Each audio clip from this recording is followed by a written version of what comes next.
अले अले अले माझ्या बाळाला लागलं, खुर्ची लागली, खुर्ची पाडली तुला. ए खुर्ची, तुला फटके देऊ का? माझ्या बाळाला तू पाडलीस, मार बाळा मार, खुर्चीला मार. तुला लागलं ना, खुर्चीने तुला पाडलं ना, मार तू, हाताकल हाताकल खुर्चीला. हे काय शिकवतंय तुमच्या बाळाला?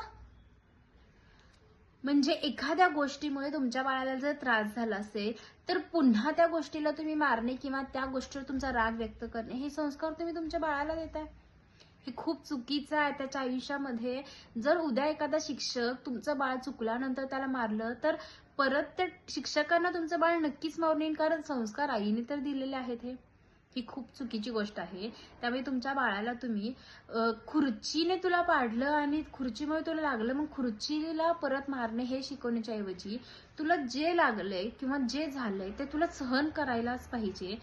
ते जी तुझी सहनशक्ती तितकी वाढव आणि जिथं लागले तिथं मलमपट्टी करून पुन्हा तुला तुझी रुटीन कंटिन्यू करायचं आहे हे जर शिकवत असाल तर तुमचं बाळ उद्या कुठे जाईल, त्याचा फ्युचर किती ब्राईट असेल. आणि जर तुम्ही खुर्चीला मारायचं जर शिकवत असाल तर तुमचं बाळ तिथंच मारत बसेल, पुढे तर जाणारच नाही. आज खुर्चीला मारेल, उद्या शिक्षकांना मारेल, पुढे जाऊन आई वडिलांना हात उचलायला पण ते मागे पुढे बघणार नाही. तुम्ही तुमच्या बाळाला संस्कार देताय, एकदा विचार करून प्रत्येक गोष्ट बाळासोबत वागत जा. नक्कीच तुमचं बाळ चांगल्या संस्कारांनी मोठं होईल.